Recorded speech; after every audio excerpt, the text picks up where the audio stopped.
আমার পূর্ববর্তী বক্তারা আলোচনা করেছেন, তাও আমি সংক্ষেপে একটু বলছি। আমার যতটুকু ধ্যান ধারণা সেটা হচ্ছে যে সমবায়টা হচ্ছে যখন সম বা ইকুয়াল মানসিকতা নিয়ে কিছু সংখ্যক মানুষ, নারী বা পুরুষ, ভলেন্টিয়ারলি যখন নিজেরা একত্রিত হয় কোনো বিশেষ অর্থনৈতিক কর্মকাণ্ড সাধনের জন্য, তখনই কিন্তু সেখানে একটা সমবায় গঠিত হয়। তার প্রধান উদ্দেশ্য হচ্ছে যে সমভাবে কিছু একটা উদ্দেশ্য সাধন করার জন্য সমভাবে সমপথে এগিয়ে যাওয়ার নামই হচ্ছে গিয়ে সমবায়। আমাদের এই দেশে 1904 সালে জাতির জনক মহাত্মা গান্ধীর যে ভিশন ছিল, যে দৃষ্টিভঙ্গি ছিল, যে স্বদেশী মুভমেন্ট এবং সর্বোদয় মুভমেন্ট, এই দুটো মুভমেন্টকে সামনে রেখে এবং এই দুটো মুভমেন্টকে পরিচালনা করার জন্য কিন্তু 1904 সালে প্রথম আমাদের দেশে সেই সমবায় আন্দোলন বা কোঅপারেটিভ মুভমেন্ট সেটা শুরু হয়েছিল। ধীরে ধীরে বিভিন্ন সরকার, কেন্দ্রীয় সরকার, বিভিন্ন রাজ্য সরকার, আমরা অনেক ধরনের আইন প্রণয়ন করেছি, অনেক রুল আমরা ফ্রেম করেছি যে এই কোঅপারেটিভ মুভমেন্টটাকে, সমবায় আন্দোলনটাকে যাতে আমরা আরও সুশৃঙ্খলভাবে, সুষ্ঠুভাবে, বিজ্ঞানসম্মত পদ্ধতিতে আমরা এটাকে এগিয়ে নিয়ে যেতে পারি।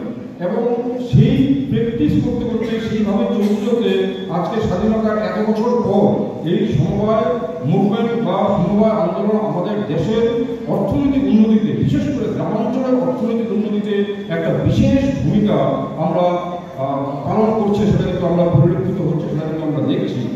এবং কি উদ্দেশ্য নিয়ে এই সমবায় আন্দোলন শুরু হয়েছে বা কি উদ্দেশ্য নিয়ে আমরা এই ধরনের সমবায় সপ্তাহ আমরা উদযাপন করছি, সেটা যদি আমরা বলতে চাই, তার প্রধান যেটা উদ্দেশ্য সেটা হচ্ছে গিয়ে গ্রামাঞ্চলে, বিশেষ করে গ্রামাঞ্চলে অর্থনৈতিক স্বনির্ভরতা অর্জনের জন্যই কিন্তু আমাদের এই সমবায় কর্মকাণ্ডের জন্য আমরা চেষ্টা করে চলছি এবং সময় সময় সরকার সেটাকে সাপোর্ট করে যাচ্ছে। এবং আপনারা বললে বিশ্বাস করবেন না, আমাদের এই দেশে প্রায় 25 কোটির মতো লোক বিভিন্নভাবে ছোট বড় বিভিন্ন সমবায় আন্দোলনের সঙ্গে যুক্ত আছে। এবং গ্রামান্বয়নে এই সমবায় আন্দোলন একটা বিশেষ ভূমিকা পালন করছে। সেটা হতে পারে কৃষি ক্ষেত্রে, সেটা হতে পারে পশুপালন, সেটা হতে পারে মৎস্য চাষ, সেটা হতে পারে হ্যান্ডলুম হ্যান্ডিক্রাফট, সেটা হতে ব্যাংকিং সেক্টর বা যেখানে মাইক্রো ফিন্যান্সিং করা হচ্ছে, ছোটখাটো ঋণ প্রদান করা হচ্ছে স্বল্প সুদে। তো এবং কিছু ক্ষেত্রে মিডিয়াম এবং স্মল স্কেল ইন্ডাস্ট্রি যেগুলো আছে, ক্ষুদ্র এবং কুটির শিল্পেও সমবায় আন্দোলন কিন্তু একটা বিশাল ভূমিকা পালন করছে।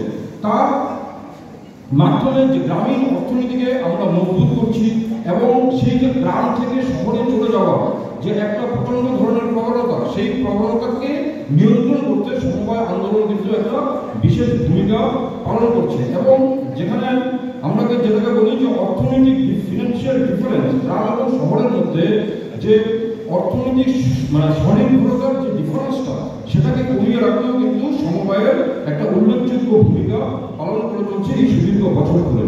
তাহলে এই যে সমবায় আন্দোলন আমাদের দেশে চলছে এতদিন ধরে, কিন্তু তার জন্য এটাকে আরো ভালোভাবে এগিয়ে নিয়ে যাওয়ার জন্য এখন এই সময়ের যেটা দরকার, নিয়মিত আওয়ার যদি আমরা বলি, সেটা হচ্ছে যে গভর্নমেন্টের সাপোর্ট। প্রত্যেকটা যে সমবায় সমিতিগুলি আছে, কোঅপারেটিভ সোসাইটিগুলি আছে, ল্যান্ড ট্যাক্স বা অন্যান্য যেগুলি আছে, প্রত্যেকটার মধ্যেই সরকারের সেটা সাপোর্টটা কিন্তু আরো বেশিভাবে আমাদের দিতে হবে। এবং সবসময় আমরা যখন পলিসি ফ্রেম করবো, গভর্নমেন্ট আমরা পলিসি ফ্রেম করি, আমরা কিন্তু সমবায়গুলিকে অগ্রাধিকার দিয়ে রাখি। সেটা হতে পারে যে সাপ্লাইং এর ক্ষেত্রে, সেটা হতে পারে যে ডিস্ট্রিবিউশনের ক্ষেত্রে, এটা হতে পারে যে আমরা পেট্রোল পাম্প চালাবো, আমরা গ্যাস রিফিলিং সেন্টার চালাবো, আমরা মাইক্রো ফিন্যান্সিং এর কোনো কিছু করবো, বা যে কোনো ধরনের অর্থনৈতিক কর্মকাণ্ডের ক্ষেত্রে কিন্তু আমাদের সমবায়গুলিকে সরকারের পলিসিগতভাবে, নীতিগতভাবে আমরা অগ্রাধিকার দিয়ে থাকি।